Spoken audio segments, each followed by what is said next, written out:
ఓట్లుగా మాత్రమే కనిపిస్తున్న నేతలకు వారి కష్టాలు కానరవడం లేదు. ఏళ్లకు ఏళ్లు గడుస్తున్నా చిన్న చిన్న సమస్యలు తీరడం లేదు. గొంతు తడుపుకుందామంటే గుక్కెడు మంచినీరు దొరకడం లేదు. విశాఖ జిల్లాలోని ఓ గ్రామవాసులు ఇలాగే 4 దశాబ్దాలుగా ఇబ్బందులు పడ్డారు. బిందెడు నీటి కోసం ఓ నదినే దాటుతున్నారు. కష్టాలు తీర్చని నేతలకు ఓట్లడిగే హక్కు ఎక్కడిదని ప్రశ్నిస్తున్నారు.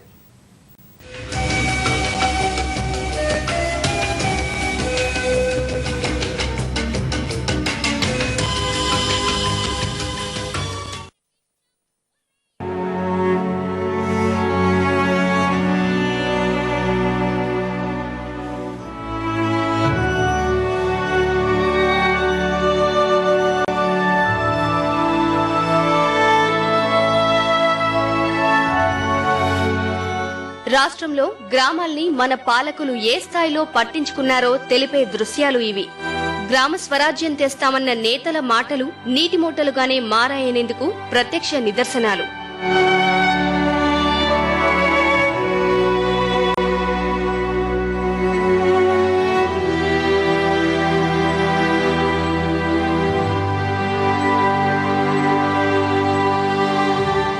ఇది విశాఖ జిల్లా భీమిలి మండలంలోని పాత మూలకుద్దు గ్రామం. చెన్నై కలకత్తా జాతీయ రహదారికి 3 కిలోమీటర్ల దూరంలోనే ఈ పల్లె ఉన్నది. అయినప్పటికీ 4 దశాబ్దాలుగా గ్రామస్తులకు మంచినీరే అతిపెద్ద సమస్య. ఎక్కడ బోరుబావులు తవ్వినా ఉప్పు నీరే వస్తోంది. ఊరికి ఆనుకుని ప్రవహిస్తున్న గోస్తని నదిలో సముద్రపు నీరు కలుస్తుండటంతో తాగటానికి ఉపయోగపడటం లేదు. గ్రామంలో ఏర్పాటు చేసిన మంచినీటి ట్యాంకరు అలంకారప్రాయంగా మిగిలింది. మంచినీరు కావాలంటే 10 కిలోమీటర్ల దూరం ప్రయాణించాల్సి ఉంది. ప్రతిరోజు అంత దూరం వెళ్లలేని గ్రామస్తులు గొంతు తడుపుకునేందుకు ప్రమాదకర రీతిలో గోస్తని నదిని దాటి అవతల ఉన్న బావి నుంచి మంచినీరు తెచ్చుకుంటున్నారు.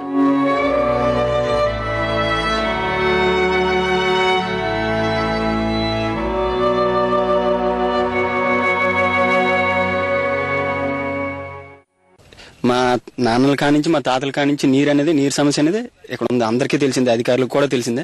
తప్పనిసరి తాగడానికి వాటర్ ఏటి దాటుకొని అవతలకి వెళ్ళాలి. వేరే ఇది లేదు, వేరే దారి లేదు. అధికారులు నాయకులు ఎంతమంది చెప్పినా అందరు దోచుకున్న వాళ్ళు తప్ప పని క్లియర్ చేసిన వాళ్ళు లేదు. పాత మూలకుద్దు వాసుల మంచినీటి సమస్యను గాలి కొదిలేసిన అధికారులు ఆ గ్రామాన్ని గోస్తని నది అవతల ఉన్న కొత్త మూలకుద్దు గ్రామ పంచాయతీలో కలిసి మరిన్ని కష్టాల పాలు చేశారు. ప్రతిదానికి ఒక ప్రెసిడెంట్ సంతకం కావాలన్నా ఈ నీటిలో దిగే వెళ్ళాలి. ఇంటి పని కట్టాలన్నా అవతలకి వెళ్ళాలి. ఒక విఆర్ఓ సెక్రటరీ అందరూ కూడా అవతల ఉన్నారు. లేదంటే 10 కిలోమీటర్ల రోడ్డు మీద నుంచి వెళ్ళాలి. కోట కూడా ఒక రోజు పంచదార ఇస్తారు, ఒక రోజు బియ్యం ఇస్తారు. అవి లేకపోతే ఒక్కోసారి అవి ఉప్పు నీరు ఎక్కిపోయిందని కోటకి వెళ్ళకపోయినా ఆ 4 బియ్యం కూడా ఇవ్వరండి మాకు. ఇప్పుడు 18 సంవత్సరాలు అవుతుందండి నాకు పెళ్లి అవి. 18 సంవత్సరాలు బట్టి చూస్తానండి ఇదే పరిస్థితి ఇక్కడ. చివరకు ఓటు హక్కు వినియోగించుకోవాలన్నా గోస్తని నదిని దాటాల్సిందే. దీంతో తమ సమస్య తీరే వరకు ఓటు అడిగే హక్కు నేతలకు లేదని గ్రామస్తులు స్పష్టం చేస్తున్నారు.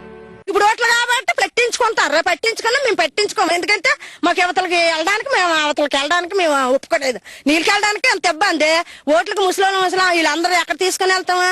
మేము బొల్లు ఆటోలు కట్టించుకొని డబ్బులు ఎట్టే అవతల ఓట్లు ఎత్తే అవతలన్నీ గెలుస్తారా?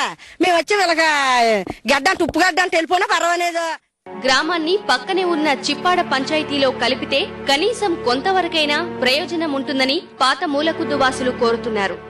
గుక్కెడు మంచినీళ్ల కోసం పాత మూలకుద్దు వాసులు పడుతున్న కష్టాలివి. దశాబ్దాలుగా ప్రాణాలకు తెగించి సాహసాలు చేస్తున్న వీరి కష్టాలు ఎవరికి పట్టడం లేదు. కనీసం ఇప్పటికైనా అధికారులు స్పందించి తమకు న్యాయం చేయాలని ప్రజలు కోరుతున్నారు. కెమెరామెన్ త్రినాథ్తో శ్యామ్, ఈటీవీ న్యూస్, విశాఖ జిల్లా.